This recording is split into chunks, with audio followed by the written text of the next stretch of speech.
বুঝি না দূরত্ব সমস্যা কি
আগামী দিনে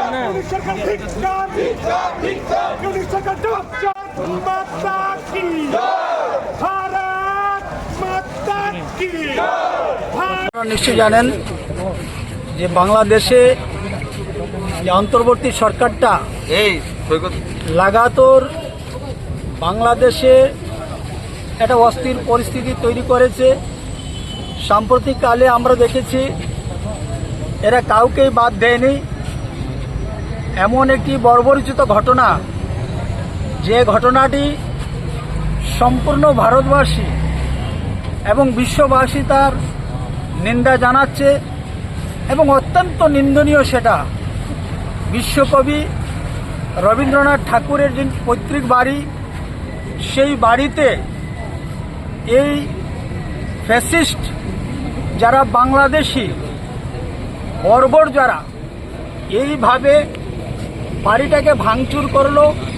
আমরা জানি রবীন্দ্রনাথ ঠাকুর শুধু বাঙালিদের এই আবেগ নন, রবীন্দ্রনাথ ঠাকুর ভারতবর্ষের তথা অখণ্ড ভারতবর্ষের যারা আমরা রয়েছি প্রত্যেকেরই আবেগের ব্যক্তি রয়েছেন। আজকে সেই আবেগের মধ্যে আঘাত এনেছে, এত নিচে নেমেছে এবং হিংসা এবং তার একটা সীমাবদ্ধতা থাকা উচিত। কিন্তু সেদিন রবীন্দ্রনাথের মতো একজন বিশ্বগুরু, বিশ্বকবি সেখান থেকে রেহাই পাননি। এই হায়নার দলেরা রবীন্দ্রনাথ ঠাকুরকে রক্ষা করেনি, শেষ রক্ষা পাননি। তাই আজকে আমরা তারই প্রতিবাদে আগরতলাতে আমরা এখানে যে চেকপোস্ট রয়েছে সেই চেকপোস্টের সামনে আমরা বিক্ষোভ প্রদর্শন করতে যাচ্ছি।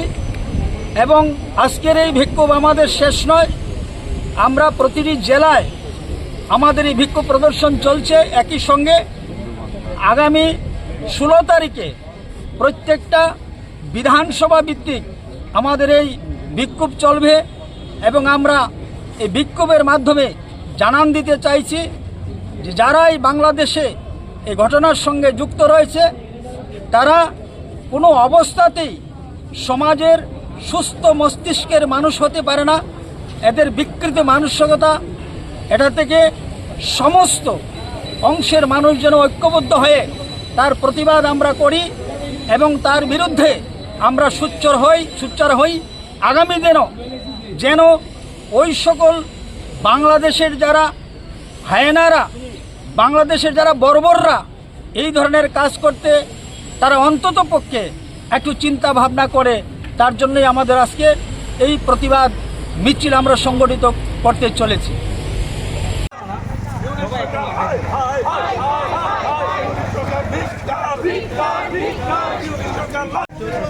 ছেলে তো আয় সবাই এক গায়ে সরকার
अच्छा अच्छा अच्छा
বুঝি না দূরে তোর সমস্যা কি তার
আগামী দিনে না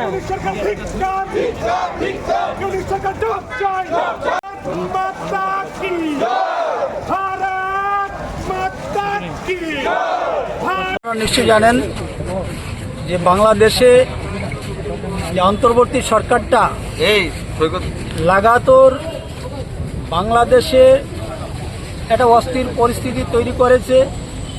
সাম্প্রতিককালে আমরা দেখেছি এরা কাউকেই বাদ দেয়নি।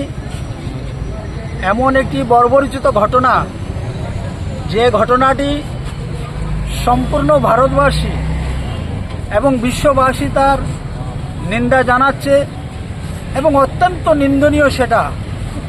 বিশ্বকবি রবীন্দ্রনাথ ঠাকুরের যে পৈতৃক বাড়ি, সেই বাড়িতে এই ফ্যাসিস্ট যারা বাংলাদেশি বর্বর যারা এইভাবে বাড়িটাকে ভাঙচুর করলো। আমরা জানি রবীন্দ্রনাথ ঠাকুর শুধু বাঙালিদের এই আবেগ নন, রবীন্দ্রনাথ ঠাকুর ভারতবর্ষের তথা অখণ্ড ভারতবর্ষের যারা আমরা রয়েছি প্রত্যেকেরই আবেগের ব্যক্তি রয়েছেন। আজকে সেই আবেগের মধ্যে আঘাত এনেছে, এত নিচে নেমেছে এবং হিংসা এবং তার একটা সীমাবদ্ধতা থাকা উচিত। কিন্তু সেদিন রবীন্দ্রনাথের মতো একজন বিশ্বগুরু, বিশ্বকবি সেখান থেকে রেহাই পাননি। এই হায়নার দলেরা রবীন্দ্রনাথ ঠাকুরকে রক্ষা করেনি, শেষ রক্ষা পাননি। তাই আজকে আমরা তারই প্রতিবাদে আগরতলাতে আমরা এখানে যে চেকপোস্ট রয়েছে সেই চেকপোস্টের সামনে আমরা বিক্ষোভ প্রদর্শন করতে যাচ্ছি এবং আজকের এই বিক্ষোভ আমাদের শেষ নয়। আমরা প্রতিটি জেলায় আমাদের এই বিক্ষোভ প্রদর্শন চলছে। একই সঙ্গে আগামী 16 তারিখে প্রত্যেকটা বিধানসভা ভিত্তিক আমাদের এই বিক্ষোভ চলবে এবং আমরা এই বিক্ষোভের মাধ্যমে জানান দিতে চাইছি যে যারা এই বাংলাদেশে এই ঘটনার সঙ্গে যুক্ত রয়েছে তারা কোনো অবস্থাতেই সমাজের সুস্থ মস্তিষ্কের মানুষ হতে পারে না। এদের বিকৃত মানসিকতা, এটা থেকে সমস্ত অংশের মানুষ যেন ঐক্যবদ্ধ হয়ে তার প্রতিবাদ আমরা করি এবং তার বিরুদ্ধে আমরা সোচ্চার হই। আগামী দিনও যেন ওই সকল বাংলাদেশের যারা হায়নারা, বাংলাদেশের যারা বর্বররা এই ধরনের কাজ করতে তারা অন্তত পক্ষে একটু চিন্তা ভাবনা করে। তার জন্যই আমাদের আজকে এই প্রতিবাদ মিছিল আমরা সংগঠিত করতে চলেছি।